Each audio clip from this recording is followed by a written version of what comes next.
Replace tiger, तो घाटशिला में भी आवाज आना चाहिए, रामदास विल रिप्लेस रामदास। हमारे डुमरी विधानसभा से जहां हम विधायक बने, वहां एक ही को नारा गूंज रहा था कि टाइगर की जगह टाइगर लेगा। जरूरी नहीं कि उसका परिवार सही होगा, जो टाइगर होगा वही टाइगर की जगह लेगा, और टाइगर ने जगह डुमरी में ले लिया। अब हम यहाँ कह रहे हैं, घाटशिला में वही कह रहे हैं कि रामदास जी की जगह रामदास जी लेंगे। डॉक्टर बनाया जाता है, क्या बनाना उचित भी रहेगा? अगर किसी डॉक्टर का बिना समय से पहले अगर निधन हो जाता है, तो क्या डॉक्टर के बेटे को डॉक्टर हम बनाएंगे? क्या टीचर का निधन होने पे टीचर के बेटे को टीचर बनाएंगे? क्या एसपी का बेटा एसपी बनता है? तो ये कौन सा पैटर्न है भाई कि विधायक का बेटा विधायक बने, सांसद का बेटा सांसद बने, मंत्री का बेटा मंत्री बने? आखिर ये कौन सा पैटर्न है? जबकि एक बनाया जाए, राजा के बेटे का राज्याभिषेक ना किया जाए, इसीलिए वोट मिला है कि एक गरीब किसान को आप राजा बना सके। और अब फिर अगर उस वोट का इस्तेमाल उसी राजा परिवार को बनाने में करेंगे, तो 1950 में जो हमारी स्थिति थी और आज 2050, आज अब देखिए, जब से जेल कैंप पार्टी का उदय हुआ है, जब भी किसी को अगर थोड़ा मने चोट भी लगता है, एक मामूली चोट लगता है, तो सबसे पहले जेल कैंप को याद किया जाता है। और हम लोग रात 2 बजे 3 बजे तक धरना में जाके बैठते हैं, जब तक उसको न्याय नहीं मिले। अरे राज्य में तो छोड़िए, हम लोग प्रदेश भी जाते हैं। हमारे पार्टी के लोग मजदूरों की बात को अगर देखा जाए, न्याय दिलाने के लिए हम लोग राजस्थान उड़ीसा तक जाते हैं। तो ये भी आपको तय करना है, बड़ी पार्टियां, चूंकि बड़ा लेवल है उनका, बड़ी पार्टियां हैं, वो आपके बीच चुनाव में आएंगी। हमेशा अगर आपके बीच कोई है तो जेल कैंप खड़ा है। इसलिए मैं जनता जनार्दन से आग्रह करूंगा, जो लोग यहाँ तक नहीं भी आए हैं, चूंकि दीपावली का दिन चल रहा है, हम लोग इस बात को समझ रहे हैं कि लोग पर्व त्योहार है, लेकिन जो लोग घरों में भी बैठे हुए हैं, मैं उनको स्पष्ट कहूंगा, इस बार वोट बदलाव के लिए करिए। बदलाव का होना बहुत जरूरी है। अगर बदलाव नहीं होगा तो राजनीति कुछ परिवारों तक सीमित रह जाएगा। फिर और यहाँ आप सोचिए ना, यही आप सोचिए चंपई चचा, चूंकि मान के चलिए सोम्यास जी के पिताजी का देहांत हुआ है, तो उस पर हम थोड़ा सा रहने देते हैं, हम चंपई चचा का ही उदाहरण लेते हैं। चंपई चचा मुख्यमंत्री रह चुके हैं, कई बार मंत्री रह चुके हैं, रहे कि नहीं, लेकिन फिर भी उनको याद है कि बाबूलाल सोरेन को सेट कर दिया जाए। चंपई चचा मुख्यमंत्री रह चुके हैं, मंत्री रह चुके हैं, कई बार विधायक रह चुके हैं, फिर भी उनको बुढ़ापे में चिंता है, जबकि उनके पास अरबों की संपत्ति है। अगर आज के दिन से चंपई चाचा बिस्तर में बैठ जाए ना, बेड में बैठ जाए, घर में खटिया में बैठ जाए, तो उनकी 5 पुश्ते आराम से बैठ के खाएंगी। आज भी अगर चंपई चाचा कुछ ना करे, चंपई चचा अगर कुछ ना करे, तो उनकी हमें लगता है कम से कम, ज्यादा तो हो, बहुत ज्यादा होगा, 5 पुश्ते यानी 5 पीढ़ियां बैठ के खाएंगी। फिर भी उनको चिंता है कि बाबूलाल सोरेन को विधायक कैसे बनाना है। बगल में रघुवर दास जी हैं, मुख्यमंत्री रह चुके हैं, गवर्नर रह चुके हैं, कई बार वो भी मंत्री रह चुके हैं, हमको लगता है 5-6 बार विधानसभा भी जा चुके हैं, यानी विधायक बन चुके हैं। फिर भी उनको चिंता है कि अपनी पुतोहू को टिकट देके विधायक बना दिया, जबकि आपको भी मालूम है वो 5-10 पीढ़ी बैठ के खाएंगे। लेकिन रघुवर चचा को भी चिंता है कि हमारी पुतोहू विधायक कैसे बने।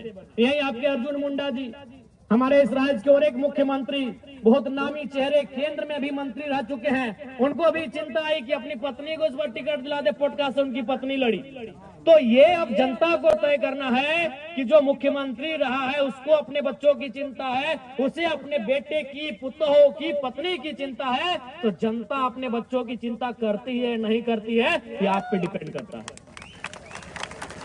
उनसे सीखिए कम से कम। वो मैं 3 मुख्यमंत्री का आपको नाम गिनाया, आप ही के कोल्हान के, उधर मधुकोड़ा को छोड़ देते, अभी दूरी है, यहीं आपके अगल बगल के चंपई चचा, रघु चाचा, मुंडा जी, 3 मुख्यमंत्री। और किनको टिकट दिलाया? एक ने बेटे को जो घाटशिला में उम्मीदवार है, एक ने पत्नी को जो चुनाव हार गई, और एक ने अपनी पुतोहू को जो चुनाव जीत के विधायक बनी है। अरे जिनके पास अरबों की संपत्ति है, लाख और करोड़ तो छोड़िए, अरबों की, जिनकी संपत्ति अनुमानित अरबों की है, आज वे लोग चिंता कर रहे हैं मेरा बेटा कैसे विधायक बने, मेरी बहू कैसे विधायक बने, मेरी पत्नी कैसे विधायक बने। तो आज जनता को भी सोचना होगा कि जनता की आवाज कौन बनेगा, जनता के लिए लड़ेगा कौन, जनता के बच्चों के भविष्य की आवाज कौन बनेगा, उनके शिक्षा, स्वास्थ्य, रोजगार पे बात कौन करेगा, उसके लिए उनको वोट करना है, ये जनता को समझना होगा। और नहीं तो फिर इसी प्रकार ये राजनेता इस राजनीति को हमसे दूर लेके चले जाएंगे। जब भारत देश में वोट देने की तारीख की शुरुआत हो रही थी, जब भारत देश में वोट देने का नियम बन रहा था, तो देश के संविधान निर्माताओं के प्रमुख डॉक्टर भीमराव अंबेडकर जी ने कहा था कि आज के बाद से इस देश में राजा रानी के पेट से नहीं, मतपेटी से निकलेगा। लेकिन जनता ने उस पैटर्न को तोड़ दिया है। आज फिर आप राजा के घर में राजा चुनने लगे हैं। अरे राजा के घर में राजा ना चुना जाए, इसीलिए तो वोट का अधिकार मिला है आपको, कि राजा की पत्नी को रानी ना बनाया जाए, राजा के बेटे का राज्याभिषेक ना किया जाए, इसीलिए वोट मिला है कि एक गरीब किसान को आप राजा बना सके। और अब फिर अगर उस वोट का इस्तेमाल उसी राजा परिवार को बनाने में करेंगे, तो 1950 में जो हमारी स्थिति थी और आज 2025 में जो हमारी स्थिति है, क्या अंतर रहा। ये वोट का अधिकार क्यों मिला? ये वोट का अधिकार इसीलिए मिला था कि राजा के घर में राजा नहीं होगा, राजा के घर में रानी नहीं होगी। एक साधारण सा पढ़ा लिखा नौजवान, चाहे वो किसान का बेटा रहे, वह दलित का बेटा रहे, वह आदिवासी का बेटा रहे, वह किसी मजदूर का बेटा क्यों ना रहे, अगर उसमें टैलेंट होगा, वो हकदार होगा, वो जनता के बीच से चुन के जाएगा। इसलिए वोट की व्यवस्था आई। लेकिन हम और आप तो फिर उस व्यवस्था को दरकिनार कर रहे हैं। तो अगर आज 2025 में अगर हम लोग फिर उस व्यवस्था को दरकिनार करते हुए राजा के घर में राजा के बेटों को विधायक सांसद चुनेंगे, तो याद रखिएगा 2050 आते आते फिर से आपको आभास होगा कि हम नाम के लोकतंत्र में असल में राजतंत्र का हिस्सा बन के रह गए। आपको उस समय फिर एहसास होगा कि अंग्रेज चले गए, लेकिन उनकी ईस्ट इंडिया कंपनी आज HCL कंपनी का रूप धारण कर चुकी है। आज टाटा टिस्को टेल्को के रूप में काम कर रही है, क्योंकि आपने फिर से वही परिपाटी को दोहराया, आपने फिर से वही पैटर्न को दोहराया कि राजा के घर में ही जो होगा देखा जाएगा। तो फिर जनता का सुनेगा कौन, जनता की पूछेगा कौन?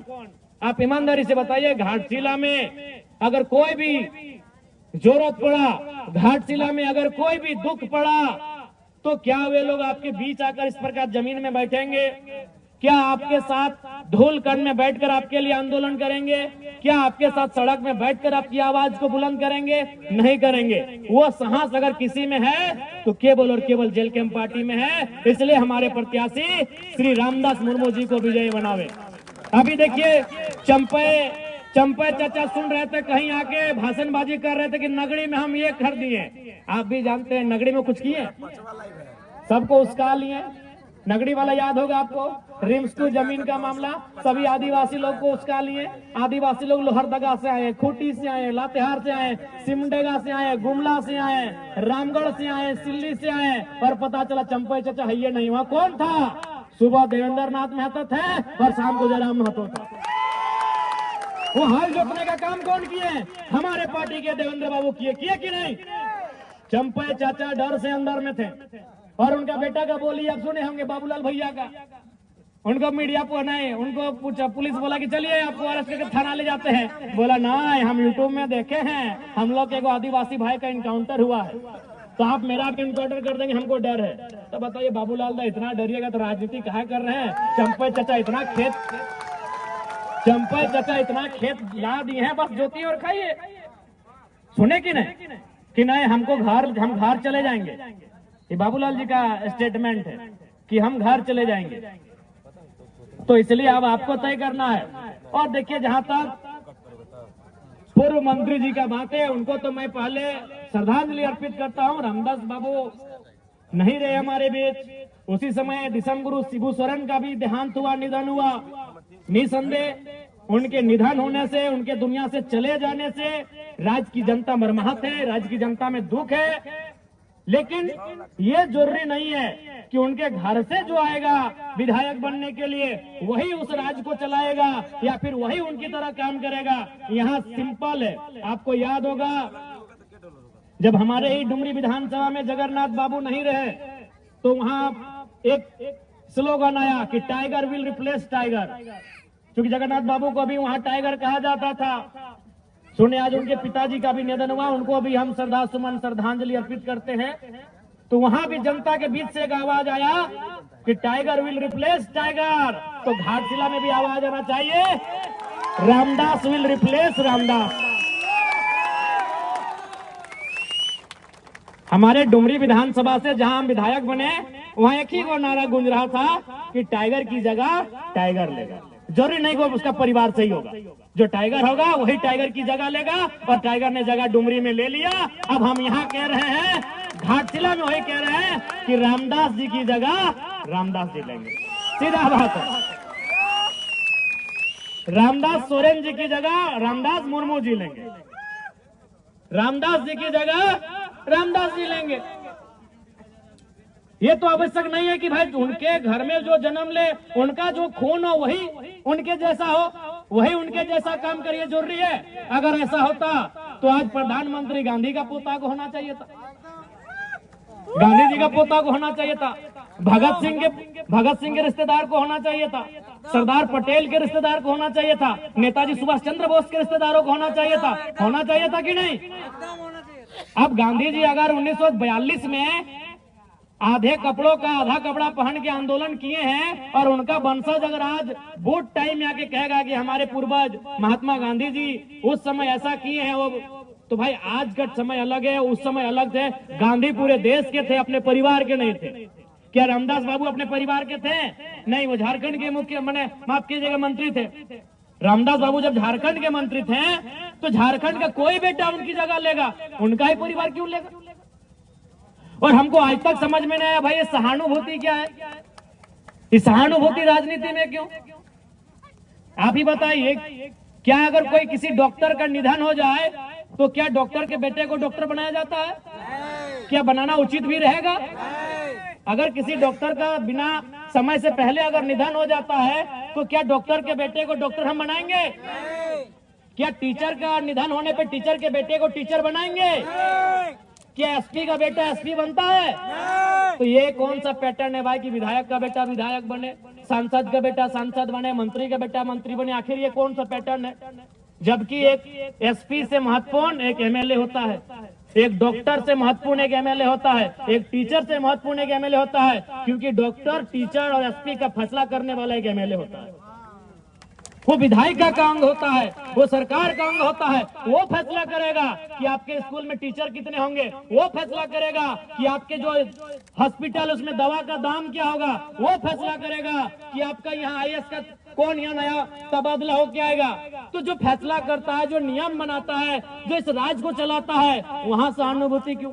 हम सहानुभूति रखते हैं जिन्होंने अपने परिवार में किसी को खोया है, हम सहानुभूति रखते हैं। सहानुभूति का मतलब उसके दुख में खड़ा होना, सहानुभूति का मतलब होता है उस परिवार के दुख में खड़ा होना। हम लोग दुख में खड़े हैं, अगर उस परिवार को कुछ घटेगा हम लोग देंगे। विधायक बना देना ये कौन सा सहानुभूति है भाई? जब हम डॉक्टर के निधन पे डॉक्टर के बेटे को रिप्लेस नहीं करते हैं, जब वकील के निधन पर वकील के बेटे को वकील बना के रिप्लेस नहीं करते हैं, तो आखिर देश में ये सहानुभूति कब तक चले? इसलिए जो मंत्री जी नहीं है, हम लोग पुनः श्रद्धांजलि भी देंगे और सहानुभूति रखेंगे परिवार के प्रति। लेकिन उनको जो रिप्लेस करेगा, उनकी जगह जो जाएगा, ये बिल्कुल भी जरूरी नहीं है कि उनका अपना घर से संबंधित हो, उनके ब्लड से संबंधित हो।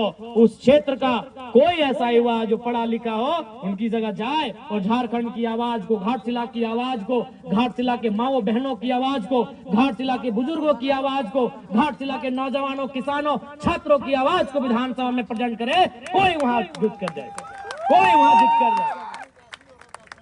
इसलिए इस बार घाटशिला के उपचुनाव में रामदास